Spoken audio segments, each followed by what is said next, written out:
scientific work and to understand that.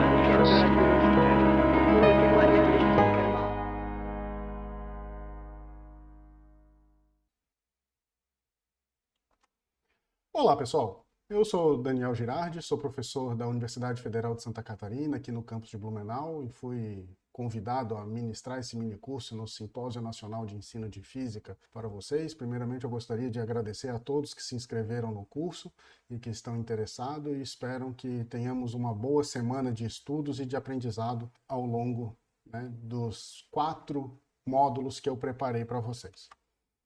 Então, o título desse minicurso é Física Mobile, usando o celular para experimentação em física. O que eu vou advogar para vocês durante essa semana e mostrar ferramentas que permitam vocês utilizarem o celular como um instrumento de laboratório. O celular não vai ser simplesmente uma ferramenta para você mandar artigos, mandar textos, vídeos engraçados ou vídeos interessantes para os seus alunos. O celular ele vai ser um equipamento, então ele vai preso, ele vai coletar dados, ele vai coletar informações e vocês vão ver ao longo desse mini curso várias utilidades que talvez vocês não sabiam e não imaginavam. Eu estou deixando aqui anotado na tela inicial o meu e-mail para se alguém tiver alguma dúvida e quiser conversar comigo depois do mini curso, quiser alguma ajuda, fiquem à vontade para mandar o e-mail para mim.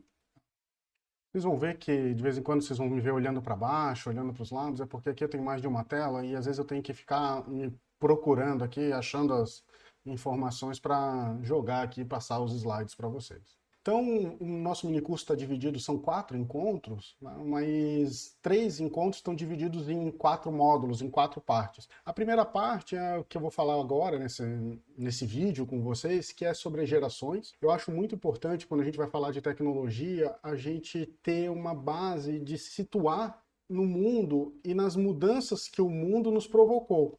Então, a nossa forma de ver o mundo, ela é uma construção que a gente teve de acordo com o nosso ambiente. Vai ficar bem claro a hora que eu falar disso e vocês vão começar a se perceber. Vocês vão ver que, por exemplo, o mundo dos alunos, como que os alunos enxergam o mundo é muito diferente da nossa, e isso afeta a nossa aula, afeta a nossa prática docente, e é muito importante a gente ter esse conhecimento para que a gente possa engajar esses alunos nas nossas aulas, nas nossas atividades, e quando a gente fala em engajamento, que é a palavra da moda hoje em dia em redes sociais, engajamento. Então a gente precisa de engajamento na sala de aula. Então a gente vai falar também um pouquinho de motivação, explicar um pouco como que funciona o processo de motivação de um indivíduo, para a gente entender um pouco como melhorar e como buscar esse aluno, resgatar o interesse desse aluno para a nossa sala de aula. Quem é o professor que dá aula em física de ensino médio, que nunca reclamou da falta de interesse dos estudantes, reclamar que eles não têm interesse? Como é que a gente faz eles recuperarem esse interesse? A segunda parte, eu vou falar um pouquinho sobre como é que a gente pode compartilhar a tela do celular. Imagina que você vai fazer uma atividade em sala de aula e vai usar o celular como sensor. Você não pode pedir para 40 alunos ficarem olhando para a tela do celular, de um celular. Você tem que projetar isso ou numa TV, ou num projetor, ou numa tela de computador. Então, 5 minutinhos só, não tem nada muito especial nesse tema, mas ele é muito importante na prática docente. Depois vamos dar uma revisitadinha no que já tem pronto, no que é possível já utilizar. Eu não preciso ficar desenvolvendo muita coisa, tem muita coisa pronta e basta pesquisar. E depois as outras partes, os outros conteúdos que eu tenho para falar para vocês é utilizar o que já tem pronto, com exceção da parte 4. Então, ainda no final da parte 2, eu vou apresentar um programa chamado Vídeo Análises para vocês. Ele é um programa de análise cinemática de vídeos, então você vai filmar um evento, pode ser uma pedra caindo, um sistema massa-mola, e dali você vai tirar as informações de cinemática a partir do vídeo, tudo pelo celular. E por que eu vou advogar sempre o uso do celular? Porque todo aluno tem um smartphone hoje em dia, assim, todo não, mas ele tá massivo, tem muito mais celular do que computador hoje em dia. É mais fácil você ter um aluno com um smartphone do que um aluno com um computador, ou um laboratório em escola, bem equipado para trabalhar. Na parte 3 eu vou falar do Firefox. Esse é um dos programas, assim, na verdade é o show desse curso. Ele é um programa gratuito e vocês vão ver que ele vai realmente transformar o celular de vocês, o smartphone de vocês em um laboratório. Nessa parte eu vou pedir para vocês, no final da parte 2, eu vou pedir para vocês terem alguns materiais para que a gente possa vocês realizem aí na casa de vocês alguns experimentos utilizando o celular de vocês, como equipamento. Seria mais ou menos simular o que vocês iriam fazer com os alunos de vocês. E vou mostrar alguns equipamentos que eu bolei aqui em casa, com coisas que eu encontrei na minha casa. Tipo, uma motosserra, coisa que todo mundo tem em casa. Não é brincadeira, gente. Ninguém precisa ter uma motosserra, não. Mas se tiver, dá para fazer alguma coisa. E por fim, eu vou ensinar vocês, em 1h30, como fazer um aplicativo de celular. Parece algo impossível, parece algo intangível para gênios da computação, e vocês vão ver que não é complicado, não é difícil, e vocês podem fazer sim os programas para celular. Algo personalizado, algo que mostre que vocês tiveram uma preocupação na preparação de aula, que vocês possam personalizar para algo que não tenham encontrado hoje no mercado. Então vamos começar a falar sobre gerações. E a primeira pergunta que vem é o que define uma geração? O que é uma geração? A gente sabe que a gente costuma dizer, né, que a gente não é a geração dos nossos pais, mas o que é uma geração? Então gerações têm muitas definições, não há nenhum consenso exatamente do que define, como é que a gente pode escrever um termo de geração. Eu vou usar uma definição muito simples que é o seguinte: a cada 20 anos eu tenho uma geração. Basicamente, essa definição de 20 anos era a idade média onde uma criança, uma pessoa começava a reproduzir. Hoje em dia, isso já está caindo, né? Antigamente, as pessoas, quando estavam com 25, se dizia assim, ficou para titia, não teve filho. Hoje as pessoas estão com 30 e Deus me livre de pensar com 30 anos em ter filhos. Então, vejam que essa coisa mesmo, ela vai mudar ao longo do tempo. Daqui a pouco a gente vai ter que começar a definir gerações a cada 30 anos. Porque as pessoas, se for usar essa ideia de que é a idade média onde você produz um filho. Então a primeira geração que eu gostaria de falar para vocês são os chamados Baby Boomers. São os nascidos entre 1940 e 1960. Por que essa expressão Baby Boomers? Né? Se a gente lembrar, entre 1940, tá, o fenômeno mundial que aconteceu foi o fim da Segunda Guerra Mundial. Então, vejam, os Estados Unidos, por exemplo, passou por um período de recessão. Todo mundo fala dos Estados Unidos como um país rico. Poucos sabem que nos Estados Unidos, durante a Segunda Guerra, existe uma coisa chamada esforço de guerra, onde comida, aço, tudo era racionado. As pessoas ganhavam tickets que eram direitos a comprar comida, independente se você fosse rico ou não. Claro que sempre tem aquela coisa dos mais ricos terem mais, mas a pessoa comum, ela tinha um ticket de direito a comprar comida porque tudo era racionado para o esforço de guerra, comprar metal, tudo. Então, assim, quando acaba a Segunda Guerra, há uma euforia, uma expectativa de um mundo melhor. Vencemos o mal nazista e o mundo vai melhorar, e aí quando todo mundo tem uma expectativa feliz, o que eles vão fazer? Filho. Fazem um monte de filho. Então acontece um baby boom, uma explosão de crianças nascendo, que são essa geração. Claro que tinham gerações anteriores que não vale a pena, senão nós vamos voltar para a história, vamos passar aqui 30 anos falando a cada 20 anos. Então tem um começo, 1940. Os baby boomers, eles eram caracterizados, né, tinham algumas características. Então a primeira característica deles era esperança e otimismo. Isso está relacionado realmente com o fato do fim da guerra. Então os pais falaram assim, nossa, nós vivemos as trevas da guerra, todo o sofrimento e tal, agora vocês têm um mundo melhor, um mundo crescente. Então ouvir isso quando criança gerou neles incutiu neles uma ideia de otimismo e de crença. E agora você já pode estar pensando, você nasceu em 1940, entre 40 e 60, você é um baby boomer. São eles que foram depois, produziram, foram ao Woodstock. Apesar de que é uma característica dessa gente, dos baby boomers, serem pessoas conservadoras aos seus princípios. Outra característica é lealdade ao trabalho. Então eu lembro muito bem da minha mãe, eu vou contar vários causos aqui. Então, um dos causos da minha mãe era que quando eu comecei a trabalhar com 14 anos. Então, quando eu entrei na faculdade, eu pedi demissão porque eu disse, não, eu vou estudar, não vai dar para trabalhar e tal. E a preocupação da minha mãe foi assim, você vai sujar sua carteira. Porque só 2 anos de carteira assinada. Então, quantas pessoas têm... os idosos têm muito esse pensamento. Essa ideia de você trabalhar a vida inteira na mesma empresa. Hoje em dia, não, a gente troca de emprego... Pagou melhor, nós estamos indo embora, não tem essa conversa. Financeiramente responsável, então outro caso da Dona Olinda. Dona Olinda é minha mãe, tá? Um tempo atrás queimou a máquina de lavar da minha mãe. Um tempo atrás não, faz 2 anos que eu dou esse curso, 2 anos eu conto a mesma história. Então já faz pelo menos uns 3 anos, tá? Queimou a máquina de lavar da minha mãe. Desculpa, minto, não queimou. Ela estava jogando óleo. Ela, quando ela ia centrifugar, jogava óleo no chão. E aí eu falei para minha mãe, não, mãe, pode deixar que eu vou comprar uma máquina para você. Ela assim, mas você tem dinheiro? Eu disse, não, mas eu parcelo no cartão em 12 vezes, não vai me pesar, não. Ela assim, não, não, que é isso, não precisa não. Espera que daqui 3 meses eu juntei o dinheiro para comprar a máquina de lavar. Eu disse, mãe, como é que você vai ficar 3 meses mais lavar? Ah, eu lavo na mão, não tem problema não. Hoje em dia, pra gente é inimaginável, né? Você passa isso em 12 vezes no cartão. Mas é a cabeça dela da responsabilidade. Se eu não tenho dinheiro para comprar, eu não vou me comprometer com uma dívida, que eu não sei se eu vou conseguir pagar. Então, aqui é um exemplo de lealdade ao trabalho, aqui da minha região de Santa Catarina, né? Então, o senhor Walter Ortmann, né, que trabalhou até os 96 anos na mesma empresa. Então, foi lá o ministro do Trabalho, do Tribunal Superior do Trabalho, dar uma medalha para ele, dizendo que isso aí é um exemplo para o pessoal aí que está reclamando que não vai se aposentar. Tá vendo? 96 anos trabalhando, é o nosso futuro, gente. 96 anos trabalhando. E super orgulhoso disso. É uma pessoa orgulhosa de trabalhar 96 anos fazendo exatamente a mesma coisa, exatamente na mesma empresa. Hoje é quase inimaginável para a gente. Então, olha a diferença de pensamento entre eles e a gente. Bom, a geração Y teve seus filhos e gerou a geração X, que nascidos entre 1960 e 1980. Primeira coisa, então essa é a geração que viu o surgimento da era digital. Na verdade, eles são os desenvolvedores da era digital. Tudo que hoje a gente tem, tudo não, mas boa parte do que foi produzido para o que nos fez chegar nesse desenvolvimento tecnológico foram a geração X que produziu.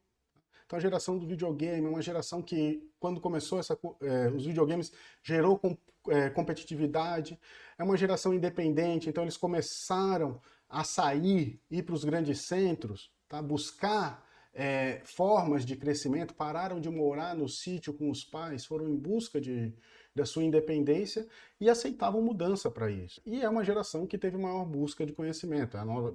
Eu estou quase nessa geração, eu sou de 81. Então, assim, a maioria das pessoas que hoje têm 40 anos viveram quase o pleno acesso, tentativa, né, de erradicação do analfabetismo, ou pelo menos baixou-se muito o número de analfabetismo. Então é uma geração que teve acesso a conhecimento e é uma geração que é caracterizada pela competição, pelos jogos. Então, características, né, você olha, pega gente assim que... Elon Musk, acho que todo mundo conhece, está famoso hoje em dia, né, pela Tesla, o carro elétrico. O Alibaba, AliExpress, que é esse cara, o Jack Ma, o dono da Amazon, né, o Jeff Bezos, são caras que são milionários e continuam trabalhando. Milionários, são bilionários. E continuam trabalhando. E aí você pensa assim, por que esses caras continuam a trabalhar se eles já têm tanto dinheiro? Por que não se aposentam e vai ser feliz? Vocês não ficam com essa coisa na cabeça de vocês? É esse pensamento competitivo. Esses caras querem crescer. Eles lutam para ser o maior. Nós temos a nossa versão brasileira, a versão Tupiniquim, que é o velho da Havan, né, Luciano Hang. Chegou na minha geração, essa eu conheço de cor e salteado. Espero não, mas acredito que muitos de vocês estão nesses, que nasceram entre 1980 e os anos 2000. Surge a primeira característica dessa geração, que é o multitasking, porque as mídias começaram, né? Lembra do Discman, do Walkman? Então você já podia caminhar e ouvir música, ler e ouvir música. Então já começou, tivemos acesso ao computador, então fazer 2, 3 coisas ao mesmo tempo. Curiosamente, é uma geração que se emancipou mais tarde, então enquanto a geração anterior, o X saía de casa mais cedo, a nossa geração começou a sair de casa mais tarde. Outra coisa importante, o trabalho financia a vida, então somos todos professores, mas na verdade estamos professores. Se nos fizerem uma oferta de um salário muito mais alto que a gente, mudando de área, nós estamos indo embora, pegamos nossas coisas, nossos livrinhos, devolvemos lá na biblioteca e vamos ganhar dinheiro. A gente quer viver, a gente não quer trabalhar. A gente quer que simplesmente o trabalho nos forneça dinheiro. Essa ideia para a nossa geração de profissional, né? Eu quero ser um profissional. Não, hoje se fala em ser um ser humano. Antigamente era qual era a sua profissão, né? Olha só que interessante. Com que frequência agora vocês ouvem a pergunta: o que você quer ser quando crescer? Como isso era comum na nossa infância, né? O que você vai ser quando crescer? Isso era a geração geração X nos perguntando, né, da profissão. Agora essa pergunta até não faz sentido. Eu vou estudar odonto, mas se eu não gostar de odonto, eu vou para contabilidade, vou para gastronomia, vou para confeitaria, vou para o que me der vontade de fazer, porque eu quero trabalhar não pelo trabalho, mas eu quero ter dinheiro para viver. É uma geração que começou a respeitar mais a diversidade, mais o meio ambiente, né? E o meio ambiente não só como natureza, mas o ambiente social. Como começou a ter muito opções, muita diversidade, tem carência em direção, foco, confiança, são menos pacientes. Olha como é que está o trânsito hoje em dia, e é a nossa geração que está aí, né, criando bagunça e com muito mais acesso à educação. Então, quem nasceu entre 60 e 80, hoje, por exemplo, no Brasil, tem faculdade na maioria, universidade pública na maioria dos estados, na maioria das micro-regiões estaduais. Então, assim, tem acesso à educação, a gente conseguiu ter mais informação. Bom, e aí agora temos a geração que são a geração dos nossos estudantes. Então quem está trabalhando, atuando no ensino médio hoje, o que nós temos são a geração Z, ou chamado nativos digitais. Por que nativos digitais? Porque essa geração, quando criança, ela já viveu plenamente a era digital. O celular, smartphone, elas já viveram com isso de forma concreta, isso está dentro delas, tá? É algo comum, elas não sabem o que é um mundo sem o mundo digital, sem as facilidades das comunicações do mundo digital. E aí que vem as coisas importantes. Por exemplo, para essa geração, as interações sociais são mediadas pela tecnologia. Então, o que a gente olha como absurdo, do tipo 4 pessoas numa mesa de bar, sentadas, conversando pelo celular, e a gente olha para isso e diz assim, nossa, mas isso é absurdo. Né? Elas estão na frente, por que elas não conversam cara a cara? Tá? Porque para elas isso não faz tanto sentido. Elas aprenderam a viver num mundo onde as interações sociais são mediadas por tecnologia. Os nossos estudantes são isso. Vê, hoje em dia as pessoas preferem mandar mensagem a ligar.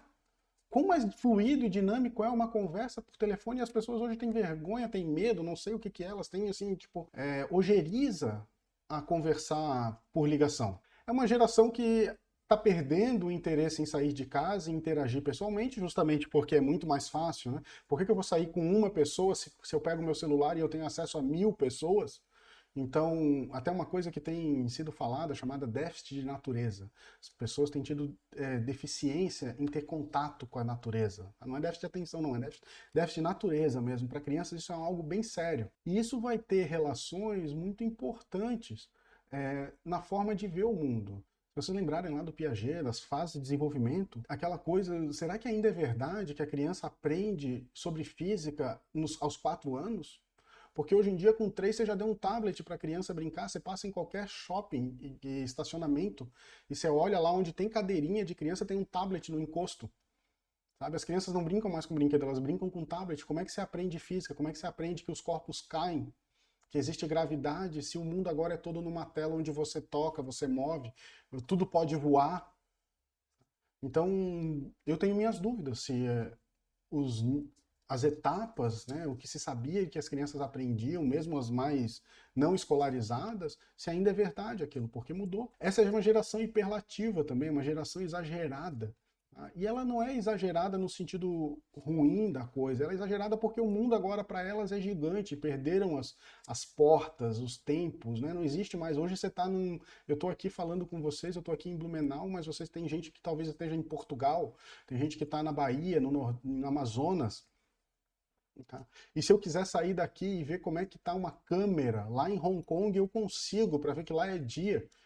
O mundo é o meu, eu não tenho limite mais. Então tudo é grande para mim. Os números são grandes. Tudo é exagerado, inclusive as reações. Então quando você vê um vídeo, né, de criança, assim, tipo, você tira o celular e a criança dá um ataque histérico, né, é um exemplo de hiperlativo, exagerado. Elas são hipertask. A gente também tem começado a ficar hipertask. O que é isso? Ela é muito maior do que multitask. Ela faz muito mais coisa. Ela se consegue aí é algo que eu tenho minhas dúvidas, vocês devem ter também, mas, né, ela faz muitas coisas ao mesmo tempo, ela bota um vídeo no YouTube, ela conversa com um amigo, ela assiste, ouve uma música, ela faz um dever, ela faz várias coisas ao mesmo tempo, né, e um exemplo disso é quando você pega o navegador do computador de um estudante, você vê quantas abinhas lá, é só o botãozinho de fechar, não dá nem para ler o que tem lá de tanta coisa aberta que o cara faz ao mesmo tempo. E elas fazem um pouquinho disso, tá? Elas conseguem, de certo grau, absorver parte de tudo isso que ela faz ao mesmo tempo. Não tem zelo por privacidade, então hoje em dia o que essa gurizada faz? Ela vai sair de casa, antes de sair de casa bate foto. Tô saindo de casa. Chegou no bar, bate foto. Cheguei no bar.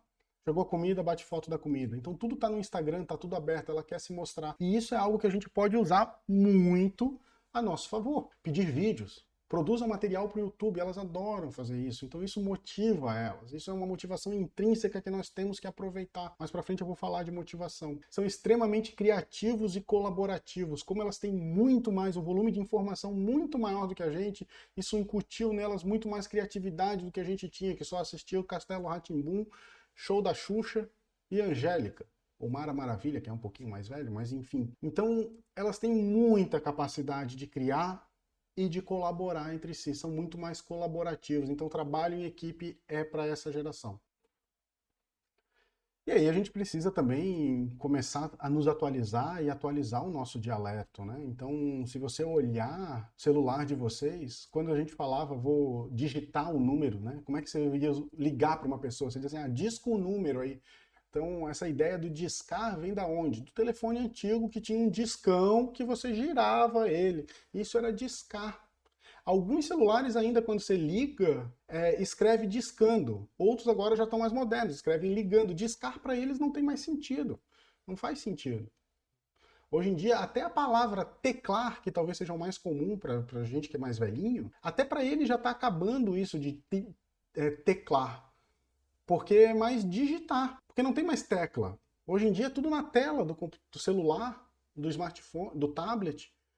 Então o dialeto vai mudando. A gente precisa gerenciar essa coisa de forma a adaptar a nossa linguagem para a linguagem deles. Isso é muito importante.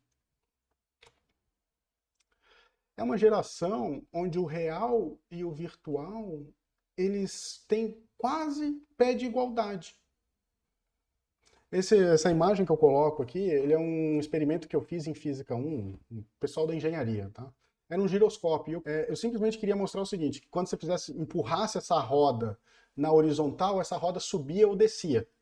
Era só isso que eu queria mostrar para eles, e eu queria que eles sentissem a força disso, eu fazer uma força numa direção e sentir o torque na outra direção. E eu montei um negócio, é gigante, isso é uma roda de bicicleta, aro 26. Então é uma roda grande, levei lá para a sala de aula para mostrar para eles, coloquei, fiz uma demonstraçãozinha e disse, não, agora vocês podem, 20 minutos aqui para vocês testarem isso, mexerem, botarem a mão, sentirem a física da coisa, sentirem a força, sentirem as reações, né, o torque agindo. E eles olharam para o experimento e, tá bom, professor. Ninguém levantou. Simplesmente ignoraram o experimento. Estava real, tinha tempo em sala, eu tinha previsto. Pior que meu programa de aula ficou perdido, porque eu tinha planejado 20 minutos para eles fazerem isso e, um bom português, desculpem o francês, mas cagaram para o experimento. Porque para eles, se você vê num tablet, você vê uma simulação, tem tanta validade quanto você vê o experimento. E para a gente não é verdade. A gente quer mexer. Eu, quando montei e vi, porra, que legal, brinquei pra cacete. Eles, nem aí. E será que o celular é ruim? Será que o celular é realmente um vilão na sala de aula, né? Porque tem um monte de escola, a França, agora já faz 1 ano, 2 anos, que baniu os celulares. Aqui também tem uma notícia maldada, uma notícia sensacionalista, de dizer que a França está banindo os celulares das escolas, mas na verdade, se você for ler a matéria, está dito o seguinte: o que seria o ensino fundamental deles, o celular não está banido. Ele está banido como atividade não pedagógica, mas para atividade pedagógica está permitido. Você pode usar o celular independente da idade. E no ensino médio, ele é liberado, mesmo que não sejam em atividades pedagógicas. Então, assim, essa ideia do banir, e isso fomentou quantos diretores a dizer, olha aí, até a França está banindo o celular. O celular é um bicho mau mesmo. Então aqui tem um trabalho de um grupo alemão que a pergunta deles foi o seguinte: o Facebook, ele é responsável pelo insucesso escolar? E o que eles fizeram? Eles pegaram um grupo que teve o Facebook liberado para estudar em casa, né, em período de prova, acho que período de 1 mês mais ou menos, e um outro grupo que eles restringiram, disseram assim, vocês não podem acessar as redes sociais. Quando eu falar Facebook e rede social é a mesma coisa. Vocês não podem acessar a rede social, você só vai sentar e estudar. Você vai focar. E a pergunta é, em qual dos 2 grupos teve melhor desempenho? Qual deles tirou notas melhores? O que pôde usar o Facebook ou o que não pôde estudar o Facebook? Bom, se você respondeu que o que não pôde usar o Facebook teve um resultado melhor, você está equivocado. o resultado que eles encontraram foi que não fez diferença. Um dos motivos, né, que eles mostram nesse trabalho, nesse artigo, é que os estudantes usam o Facebook como ferramenta de comunicação, ferramenta para tirar dúvida. Então eles conversavam entre eles, pediam ajuda entre eles na hora de estudar, e isso melhorava o rendimento daqueles que podiam usar o Facebook, apesar de ser um elemento de dispersão. Tá? Mas era um elemento de interação. E interação é muito importante para a aprendizagem. Conversar, discutir, debater. Cuidado sempre quando vocês falam assim, a rede social é ruim. Não é ruim, você só tem que saber usar ao seu favor. Esse é um artigo de 2001, é um artigo quase que profético, onde o Prensky fala o seguinte: nossos estudantes mudaram radicalmente. O estudante de hoje não é mais a pessoa que o nosso sistema educacional foi desenvolvido para ensinar. O nosso sistema educacional hoje, ele é da Revolução Industrial, pós-Revolução Industrial. Botar em fábrica, em carteira, em fileira. Esse era o modelo das empresas. Agora olha como é que é o modelo de uma empresa. Não tem mais isso, é uma baia. Você olha as imagens de como é que é o ambiente de trabalho do Google, tem uma mesa de sinuca. E o cara está lá programando, trabalhando em cima da mesa de sinuca. Então a nossa sala de aula precisa mudar. Isso foi um alerta de 2001 já. 20 anos, a gente já está... O próprio Prensky já está desatualizado. Então eu vou falar um pouquinho aqui rapidamente sobre motivação e explicar para vocês alguns conceitos de motivação. Então a primeira coisa que eu gostaria de falar é a teoria do flow, que basicamente é o seguinte. A ideia é, você tem um gráfico, né, onde no eixo Y você tem a dificuldade de um determinado exercício que você dá para o seu aluno, e você tem no eixo X a habilidade do seu aluno. Então você pode dar um exercício que ele é muito fácil ou um exercício que ele é muito difícil. E o que a gente vê é o seguinte, se eu tenho um aluno com pouca habilidade e eu boto um exercício muito difícil para ele, isso gera ansiedade e frustração. Frustração porque ele acha que esse exercício é tão difícil que ele não consegue, então ele se frustra por não conseguir. E ansiedade porque ele sabe que vai cair na prova, e se vai cair na prova ele tem que saber fazer, e se ele não sabe fazer, ele vai tomar pau. Então, é isso. Já se tu tens um exercício muito fácil e um aluno muito habilidoso, que é abaixo dessa linha verde, tá? Ou do que o Mihaly chamou de zona de flow, o aluno fica entediado. Se eu botar para vocês uma lista de multiplicação com vírgula de 500 exercícios, vocês vão ficar rapidamente entediados, porque vocês sabem fazer essa multiplicação, não é nada complicado para vocês, mas entedia. Então vocês vão ficar entediados e relaxados se for algo que vai cair na prova. Então existe uma zona ótima, que é a zona de flow, onde você consegue dimensionar o seu exercício, a sua tarefa, a habilidade do seu aluno.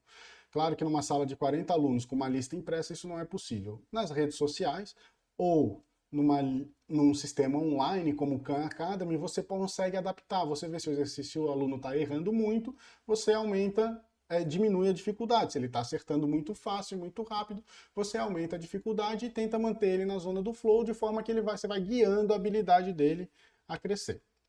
Hoje isso já está mais completo, então existem zonas de apatia, tédio, relaxamento, controle, alerta, ansiedade, de acordo com as dificuldades e habilidades dos estudantes de vocês. Com relação à motivação, existem dois tipos de motivação, basicamente. Uma motivação é chamada extrínseca, que é a motivação que surge a partir de um estímulo externo. Então, quando você diz assim, faz esse exercício que eu te dou um ponto na prova, é uma motivação extrínseca. Ele não está se motivando a fazer o exercício porque ele quer fazer esse exercício. Ele está se motivando a fazer o exercício porque ele vai ganhar um ponto na prova. Ou quando o pai diz, passa de ano que eu te dou uma bicicleta, é uma motivação extrínseca. E existe a motivação intrínseca, que é aquela que surge por motivos internos que a gente não consegue saber o porquê. Por exemplo, por que um infeliz resolve escalar o Everest.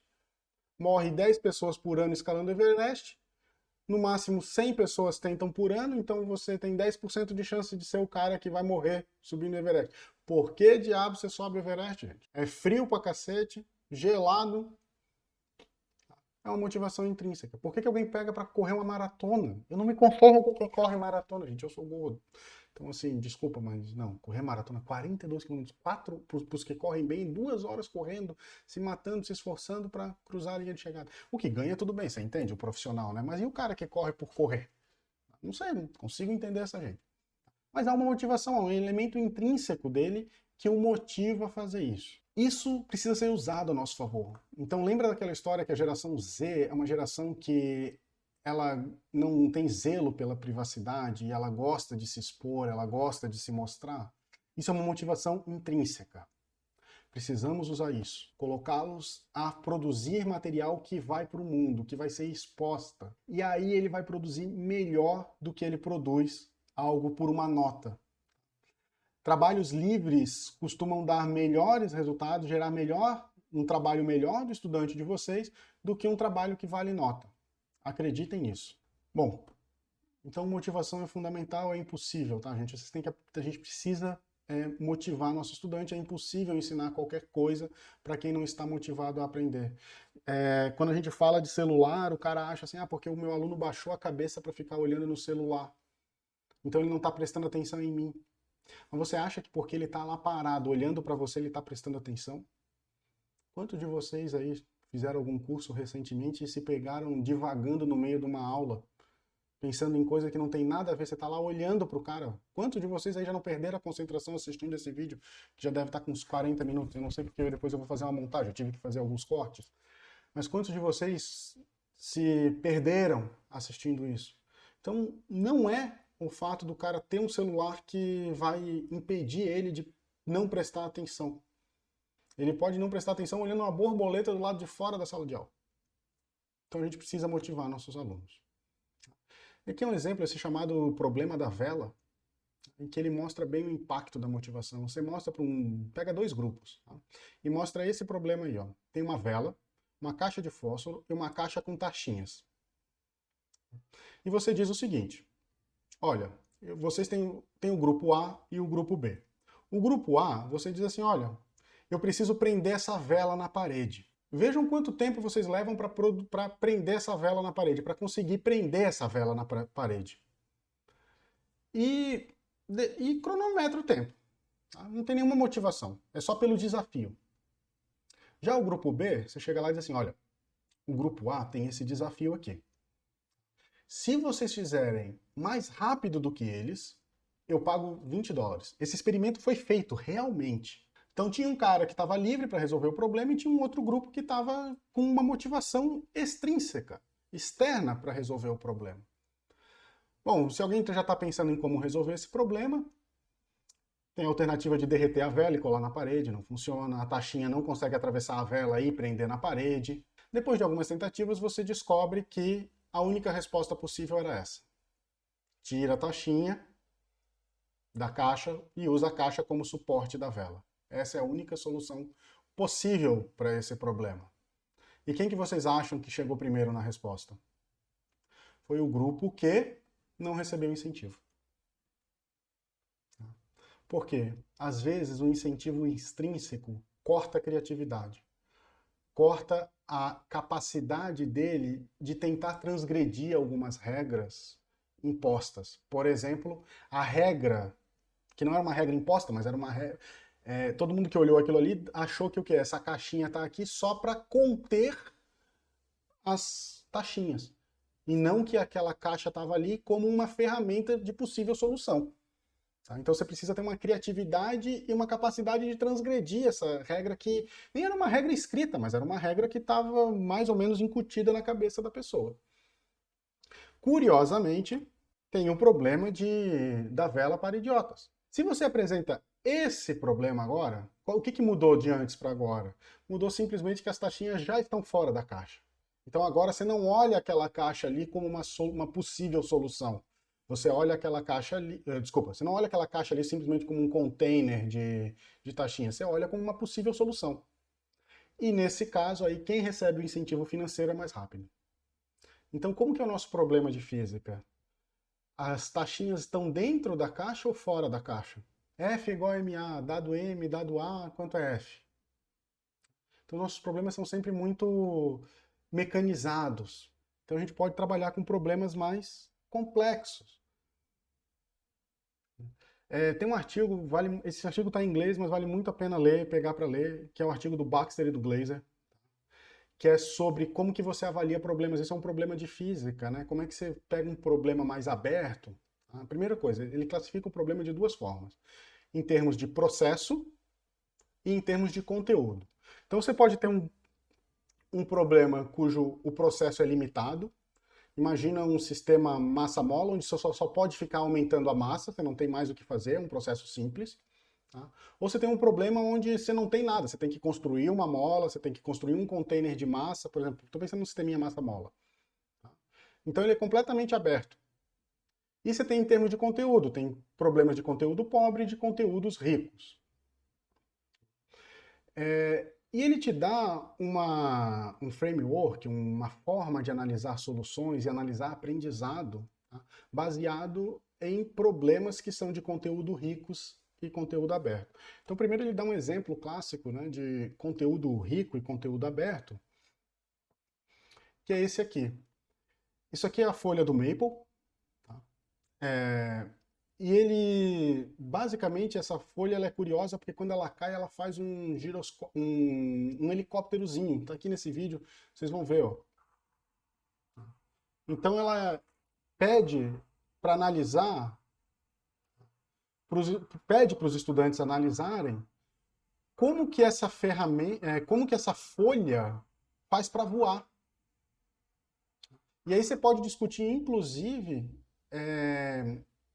por que que o Maple no Canadá, por exemplo, ele é tão espalhado ao longo do... Ou você tem um problema onde você não tem nada, você tem que construir uma mola, você tem que construir um container de massa, por exemplo, estou pensando no sisteminha massa-mola. Tá? Então ele é completamente aberto. E você tem em termos de conteúdo, tem problemas de conteúdo pobre e de conteúdos ricos. E ele te dá um framework, uma forma de analisar soluções e analisar aprendizado, tá? Baseado em problemas que são de conteúdo ricos e conteúdo aberto. Então, primeiro ele dá um exemplo clássico, né, de conteúdo rico e conteúdo aberto, que é esse aqui. Isso aqui é a folha do Maple, tá? E ele, basicamente, essa folha ela é curiosa porque quando ela cai, ela faz um helicópterozinho. Tá aqui nesse vídeo, vocês vão ver, ó. Então ela pede para analisar, pede para os estudantes analisarem como que essa ferramenta, como que essa folha faz para voar. E aí você pode discutir, inclusive, por que que o Maple no Canadá, por exemplo, ele é tão espalhado ao longo do Canadá? Por que é uma planta que tomou conta? Tá? Porque existe uma vantagem evolutiva dessa folhinha que quando é levada pelo vento, né, como ela cai mais devagar, porque ela cai girando, não sei se no vídeo dá para ver bem, tá? Como ela cai girando, ela pode se espalhar mais fácil. Quando bate um vento, ela voa. Tá? Ela é quase uma asa. Então você pede lá para o seu aluno avaliar e estudar isso aí. Então ele precisa avaliar, descobrir que tem essa massa, que essa massa vai gerar o quê? Um centro de massa, né? O centro de massa está mais deslocado para a semente. Então, provavelmente as forças vão produzir um torque em relação ao centro de massa, fazendo ele girar, etc. e tal. Então você pode estudar isso. Então ele tem muito conteúdo, desde biologia, geografia e física, tá? Como de procedimentos. Você pode tentar reproduzir isso de forma muito muito livre para recriar e estudar cada parte disso. Não é um problema congeladinho, né? Aumenta a massa, aumenta a massa, diminui massa, aumenta a asa, diminui a asa. Então é um negócio muito mais complexo, muito mais aberto. E aí ele te dá esse framework de análise, que basicamente é o seguinte: você tem a atividade que você vai avaliar. Então, são 4 eixos de avaliação: representação do problema, estratégia de solução, automonitoração e explicação do resultado. E ele diz o seguinte: claro que isso aqui é um contínuo, tá? Entre um aprendizado fragmentado e um aprendizado significativo. Então, a gente vê, por exemplo, que o aluno que está com aprendizado fragmentado, ele vai simplesmente analisar e representar o problema, quando você pede para ele descrever qual é o problema que ele tem, de forma muito superficial em termos de formas. Ele vai olhar para as formas do problema e vai descrever essas formas. Já o aluno que teve um aprendizado significativo, ele vai descrever aquele problema em termos dos princípios físicos relacionados, ou princípios do conteúdo que você está lidando, relacionado àquele problema.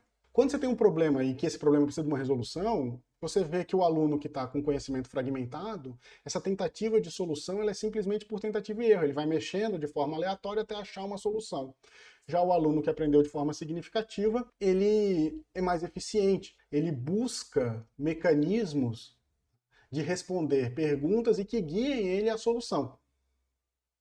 Então, vale muito a pena ler aquele artigo que eu mostrei para vocês. E o outro artigo aqui é fazer uma propaganda de um trabalho, e o mais interessante não é o trabalho em si, mas é o relato que a gente fez, de um trabalho que a gente fez de uma aluna minha de TCC, para ensinar ácidos e bases para cegos.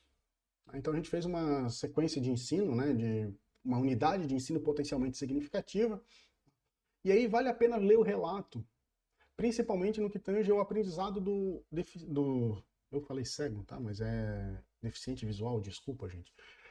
Do deficiente visual dessa turma. Porque você vê nitidamente que ele tem realmente um aprendizado significativo e você consegue ver alguns grupos dentro do relato que tem esse aprendizado fragmentado, que é resolver um problema por tentativa e erro. Vale bastante a pena dar uma olhada nisso, não é porque o trabalho é meu não, mas é porque ele ficou realmente casa bem com isso que eu acabei de falar. E por fim, é importante lembrar, gente, isso aqui é a pirâmide de aprendizagem, basicamente é o seguinte, ó. Lendo, um aluno retém 10% da informação, ouvindo, 20%, vendo, 30%, vendo e ouvindo, 50%. Discutindo, e aí entra a importância das redes sociais, 70%. Fazendo, entra a importância das experimentações, das explorações, que é o que eu quero que vocês comecem a fazer com seus alunos usando o celular. E ensinando, 95%.